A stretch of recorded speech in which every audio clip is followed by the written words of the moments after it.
Hello everyone. As we know, there are many types of essay in writing task too. But today I will explain the problematic essay. Problematic ऐसे में भी students हमारे पास बहुत सारे questions होते हैं. For example what are the causes and effects of the particular problem पूछ लिया जाता है कई बार एग्जामिनर्स आपको एग्जाम में. कई बार स्टूडेंट्स से कॉज एंड सॉल्यूशंस पूछ लिए जाते हैं, या कई बार आपको क्वेश्चन आता है what problems can it cause, कि ये कौन सी प्रॉब्लम्स क्रिएट कर सकते हैं. लेकिन आज जो हम प्रॉब्लमेटिक ऐसे डिस्कस कर रहे हैं, इसमें हम बेसिकली कौन से पार्ट को डिस्कस करने वाले हैं, कॉज एंड इफेक्ट को. The question is, in many countries, truancy is a worrying problem for both parents and educators. What are the causes of truancy and what may be the effects on the child in the wider community? बहुत सारे countries में truancy एक worrying problem बन गया है, both parents के लिए भी और एजुकेटर्स के लिए भी. What are the causes of truancy and what may be the effects on the child and the wider community. क्या कॉजेज़ हैं truancy के और क्या इफ़ेक्ट्स हैं इसके चाइल्ड के ऊपर और वाइडर कम्युनिटी के ऊपर. ये जो ऐसे है इसे डिस्कस करने का रीज़न ये है, truancy न्यू टर्म है. कई बार ऐसे एग्ज़ाम्स में क्वेश्चन आते हैं जिनके वोकैबुलरी के साथ जो स्टूडेंट्स हैं वो फेमिलियर नहीं होते हैं. फॉर एग्ज़ाम्पल जैसे जो स्टूडेंट्स होते हैं, मोस्टली जो एग्ज़ाम एस्पिरेंट्स होते हैं वो सीनियर सेकेंडरी के बाद ही आइल्स एस्पिरेंट होते हैं, क्योंकि वो आइल्स के एग्ज़ाम में बैठते हैं हायर स्टडीज़ परस्यू करने के ड्रीम से अब्रॉड में. तो उनको इतना वोकैबुलरी का नहीं होता है, जैसे वो truancy से फेमिलियर नहीं है, उन्हें प्लेजरिज्म वर्ड नहीं पता होता, मर्सी किलिंग की नॉलेज नहीं होती है, रोड रेज की नहीं है. तो therefore today I am going to discuss this particular kind of essay, जिसमें आपको थोड़ा सा वोकैबुलरी में भी हेल्प हो जाएगा. What do you mean by truancy? Truancy क्या है? Truancy है कि when a child pretends that he is going to school but actually he is going somewhere else instead of going to school. Truancy क्या है? जब एक child pretend करता है कि वो स्कूल जा रहा है लेकिन actual में वो स्कूल नहीं जाता है, वो स्कूल की बजाय किसी another place पे जाता है, उसे हम truancy कहते हैं. तो अगर हम देखते हैं तो क्या रीज़न है कि बच्चे ऐसा प्रिटेंड करते हैं घर से कि वो स्कूल के लिए निकल रहे हैं, लेकिन वो स्कूल नहीं पहुंचते हैं, वो रास्ते से ही कहीं और किसी अदर प्लेस पे चले जाते हैं. इसमें हमें कॉजेज़ बताने हैं कि क्या कारण है truancy के और क्या इसके इफ़ेक्ट्स रहेंगे एक चाइल्ड के ऊपर और एक वाइडर कम्युनिटी के ऊपर. Let's start with the simple answer. सबसे पहले इसमें इंट्रोडक्शन रहेगा. इंट्रोडक्शन में हमारे पास 3 पैरामीटर्स होते हैं, general line, rephrasing and thesis.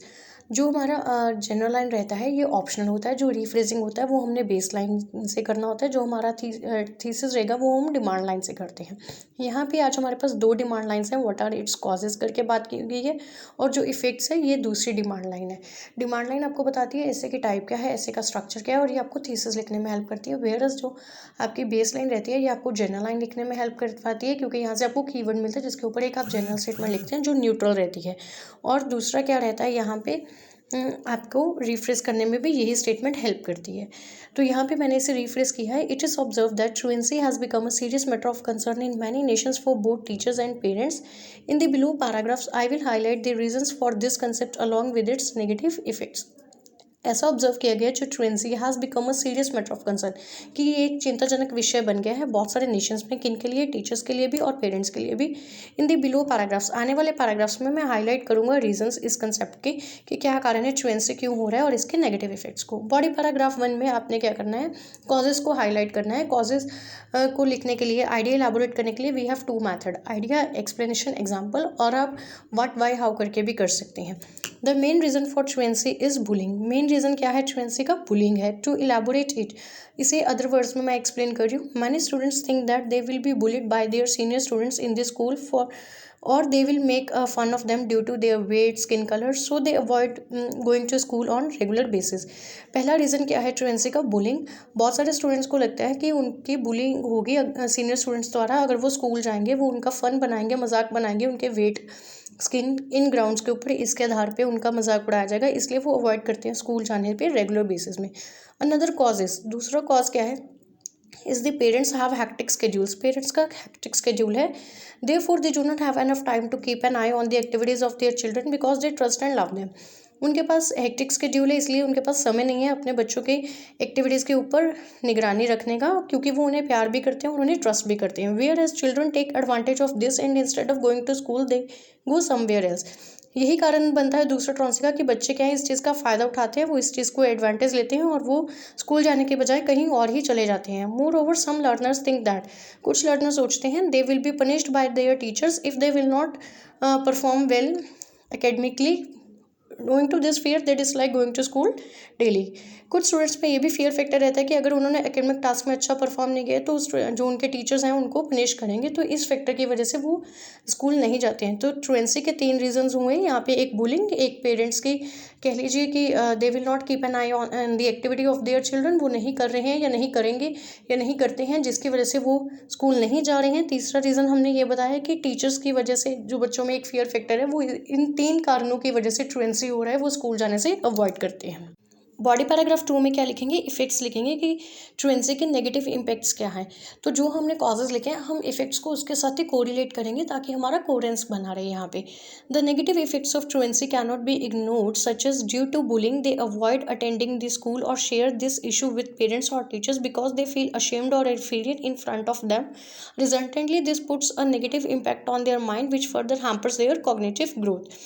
क्या रहता है कि जो नेगेटिव इम्पैक्ट है ट्रुएंसी को उसको इग्नोर नहीं किया जा सकता। बुलिंग मैंने कॉज दिया था, तो बुलिंग की वजह से ही वो स्कूल नहीं जा रहे हैं, तो ट्रुएंसी के साथ इसको रिलेट कर दिया है। क्यों? क्योंकि वो ये इशू को शेयर नहीं करते हैं अपने पेरेंट्स और टीचर्स के साथ, वो फील करते हैं अशेम्ड और इन्फीरियर उनके सामने, इसलिए इस चीज़ का जो असर रहता है उनके माइंड के ऊपर नेगेटिव जाता है, जो कहीं ना कहीं उनकी कॉग्निटिव ग्रोथ को हैम्पर करता है। हैम्पर मीन्स रोकता है यहाँ पे।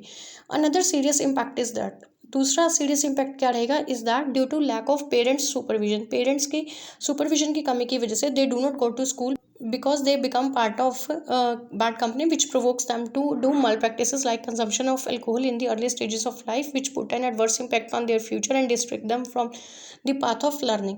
ट्रुएंसी का अनदर इम्पैक्ट क्या रहेगा, अगर बुरा प्रभाव की बात करते हैं तो ट्रुएंसी का दूसरा बुरा प्रभाव ये रहेगा क्योंकि पता है कि पेरेंट्स की सुपरविजन नहीं है, सुपरविजन की कमी की वजह से वो क्या करते हैं, मल प्रैक्टिसेस में इन्वॉल्व हो जाते हैं, बैड कंपनीज के साथ एसोसिएट हो जाते हैं, वो कंजम्पशन ऑफ अल्कोहल लाइक जैसी बुरी हैबिट्स को अडॉप्ट कर लेते हैं, जो कहीं ना कहीं उन्हें लर्निंग के पाथ से तो डिस्ट्रैक्ट करता ही है, बल्कि इस चीज़ का बुरा प्रभाव उनके फ्यूचर के ऊपर भी जाता है। तो सेकंड रीज़न ये रहेगा, क्योंकि हमने कॉज में पेरेंट के सुपरविजन के बारे में बात की थी, तो यहाँ पे हमने लैक ऑफ पेरेंटल सुपरविजन के बारे में इसी को इफेक्ट को रिलेट करके लिखना है। तो आप इस चीज़ का ध्यान रखेंगे, जो कॉज आपने दिया है आप इफेक्ट को उसके साथ मैच जरूर करें। तो मैंने थर्ड रीज़न जो डाला था वो टीचर्स वाला डाला था, ठीक है, कि टीचर्स के पनिशमेंट की फैक्टर्स की वजह से। तो अब यहाँ पे इम्पैक्ट क्या रहेगा, to continue the high absenteeism rate of students in school has a bad impact on the reputation of the school. तो ये क्या रहेगा, टीचर स्कूल का पार्ट है। स्कूल अगर हम किसी स्कूल की डेफिनेशन देखते हैं तो वो टीचर और स्टूडेंट के बिना कंप्लीट नहीं है। ऑब्वियसली अगर हाई एब्सेंटिज्म रेट रहेगा स्टूडेंट्स का तो कहीं ना कहीं ये स्कूल की रेपुटेशन के ऊपर एक नेगेटिव इम्पैक्ट डालेगा। So these are the effects. Causes हमने जो लिखे थे, bullying, lack of parental supervision, है ना, और fear factor of teachers among the student, जो फियर फैक्टर आए जो टीचर्स के लिए जो बच्चों में, ठीक है। तो ये जो कॉजेज़ दिए हैं इसी के साथ हमने इफेक्ट्स को यहाँ पे मैच कर दिया कि बुलिंग की वजह से उनकी हैम्पर हो रही है cognitive growth, lack of parental supervision की वजह से वो मल प्रैक्टिसेस में इन्वॉल्व हो रहे हैं, बैड कंपनीज के साथ एसोसिएट हो रहे हैं, और टीचर के ही बुरे बिहेवियर की वजह से एब्सेंटिज्म रेट क्या हो रहा है, इंक्रीज़ हो रहा है, जो कहीं ना कहीं डायरेक्टली नेगेटिव इम्पैक्ट डाल रहा है स्कूल की रेपुटेशन के ऊपर। तो ऐसे कॉजेज और इफेक्ट्स में एक रिलेशन बना के रखना है। देन कंक्लूजन में we will never write anything new, सिर्फ हमने ऊपर दिए गए कॉजेज एंड इफेक्ट्स को ही पैराफ्रेज करना है और उन्हें अपने वर्ड्स में रीराइट करके नीचे मेंशन करना है। To conclude, to mitigate the negative effects of truancy, it is mandatory to uproot its causes by school authorities and parents. ये अगर हमने अप्रूट करने हैं इसके कॉजेज़ को तो ये मैंडेटरी है। अगर नेगेटिव इफेक्ट्स को ओवरकम करना है तो ये बहुत ज़्यादा मैंडेटरी है पेरेंट्स और स्कूल अथॉरिटीज़ के लिए कि वो क्या करें, अप्रूट कर दें इसके कॉजेज़ को। अप्रूट मीन्स जड़ से उखाड़ दें। तो अभी ये कॉज और इफेक्ट वाला है, इसमें सोल्यूशन तो हम दे नहीं सकते कंक्लूजन में, तो हम यही बोलेंगे कि इसके नेगेटिव इफेक्ट्स को कम करने के लिए इसके कॉजेज़ को अप्रूट करना मैंडेटरी है। So in this way we can write the essay. Thank you.